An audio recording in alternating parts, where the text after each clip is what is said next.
Generally on this channel, we're talking about color grading, how to get a cinematic finish in post-production. However, there are so many variables that go into play before you get to post-production that go into creating that clean palette so that we can grade our footage in a way that not only tells a story, but in a way that we have more latitude. And I know a lot of you guys out there are solo, independent, freelance filmmakers. You're doing everything on your own.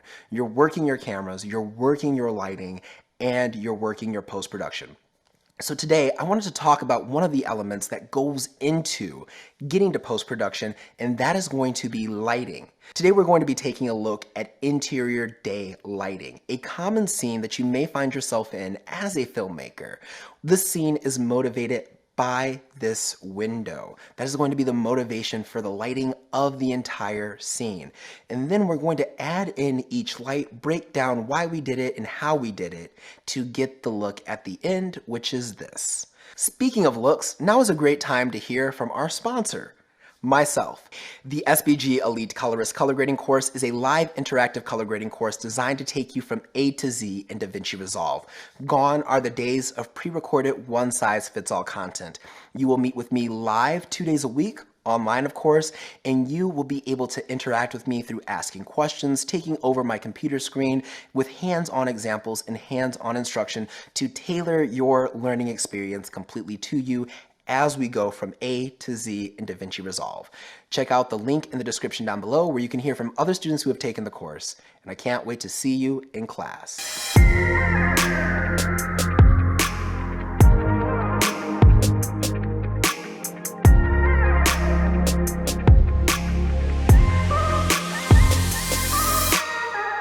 The first thing that we want to do before we light any scene is figure out our framing. The reason why we frame first is because of efficiency. We don't always have an hour to 2 hours to light our scene. Sometimes we only have 10 to 15 minutes before we need to start rolling, whether we're changing lights, etc. So if we were simply to light our scene first and then place in our talent, we might find that something doesn't work and then have to rearrange the entire setup. However, if we have set up our framing and then we place in our lights with our talent where they are, then we have a more optimal workflow and we work smarter, not harder. One of my tips for finding out framing is to use a handy dandy cell phone if you don't have the camera already set up yet, and that'll allow you to get an idea of what the scene is going to look like from what height, what angle, through a camera instead of your own eyes, because we all know how things start to look different. So after we have our framing and our talent in place, we can start adding in the lights. Now, one of the things that I always like to do, whether I'm lighting this scene, as you can see, I have my motivation for my lights behind me. I have a lot of light coming on so that it looks like we're actually lighting the room from these lights.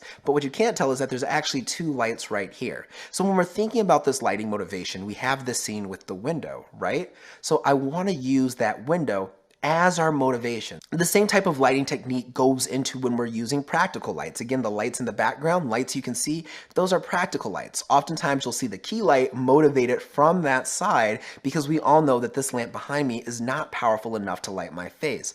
However, with that light being on that side and then the key light being on the side as well, it looks like the light is coming from the lamp as long as they have the same color temperature. So because this is daytime, we are going to use my daylight balanced aperture 120D outside of the window. Now, I could have placed the light on the inside, but the reason I chose to keep the light outside is because I feel like it's a more natural motivation because this room is so dark. Light does not bounce around in this room easily. That's also a good thing because I don't need to use negative fill most of the time, but by lighting that light through the window, we're boosting the natural light coming in. Now, in order to boost this natural light, we're going to need a powerful light. One, why I chose the aperture 120D, and one, why I use the reflector attachment. I want to concentrate that light and get it as powerful as possible, as direct as possible onto my subject because I'm competing with the sun that's actually being lit by the clouds on this day, I believe. So when we turn on this light, we take the scene from this really dark, unlit area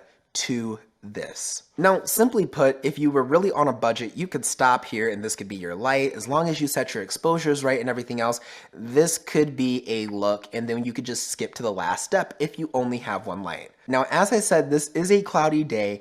And it was in the earlier part of the morning where it was still a little dark outside. So if you find yourself competing with the sun still and you're not getting enough light on your subject, you might want to opt for a Fresnel lens that you can really get a tighter angle on to direct that light onto your subject, and maybe a lens that increases the output of the light if you are struggling competing with the sun. Just something to keep in mind. Lighting attachments are always a way to change up your scenario.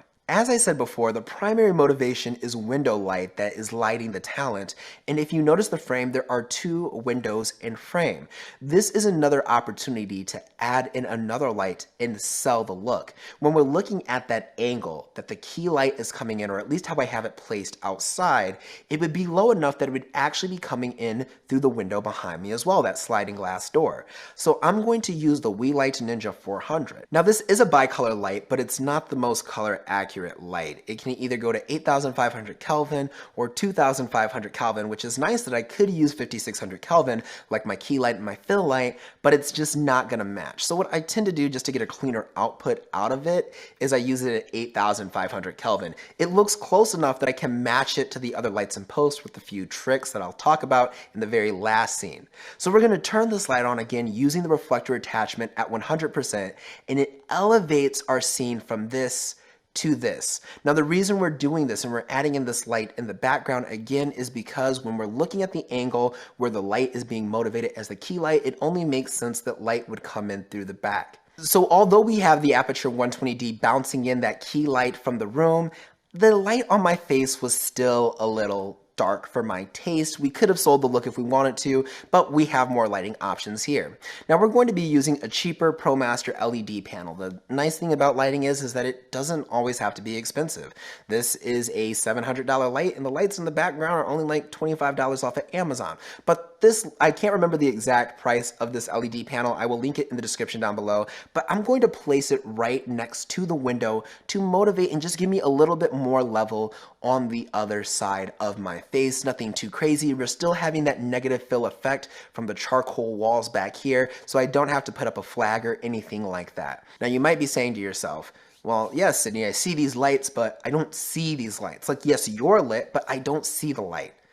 We need to add some atmosphere into the room, and this is my favorite trick, probably my favorite investment so far, and that is to add haze into the room. When we add that haze into the room, we're adding in atmosphere where light is going to be hitting the air. We're going to be able to see the light hit the air. It's lighting up particles in the room, and it just adds an extra depth to the image. Now, this is why we used our lights at 100%, because you need to keep in mind when we're using haze, we are going to bring the level of the room down, or it's going to get darker in fewer words or less. You can either counteract this by bumping up your ISO, opening up your aperture, or just blasting your lights at full blast like I like to do. I did not blast the key light at full blast though. It was at really low, probably I think at 10%, just to add in that fill. But the other lights coming in from the outside were at their highest setting. So when we add in our haze to the room, it takes our scene from this to this with a Rec 709 color grade, and then we are able to use our color grading knowledge that I've taught you on this channel to color grade the scene to this. Now you should have noticed a color grading trick that I did there, talking about that window that was behind me. I did mask out how the light would look coming through because I didn't get the rays that I wanted to. The light wasn't harsh enough coming through that window, even though it was at 100%. But because I added that haze and that atmosphere, and because I got that clean palette that I wanted, we're seeing that principle where we're able to push our footage or have that latitude in a way to get the image we wanted. And that atmosphere that we added into the room allowed it to look more realistic as I keyed in that shaft of light behind me. I hope you guys like this lighting tutorial. This is my very first lighting tutorial, so please bear with me and still give me a like and a subscribe if you already haven't. These will only get better from here. And if you guys already haven't, again, be sure to follow me on my social media. The links are in the description down below, as well as the YouTube fam. These links are also in the description down below. If you guys are ever feeling uninspired, uncreative, or just want to give up on life, remember, every day, airplanes take off against the wind. Keep climbing, stay inspired, guys, and as always, stay fabulous. My name is Sydney, and I will see you guys next time. Peace out.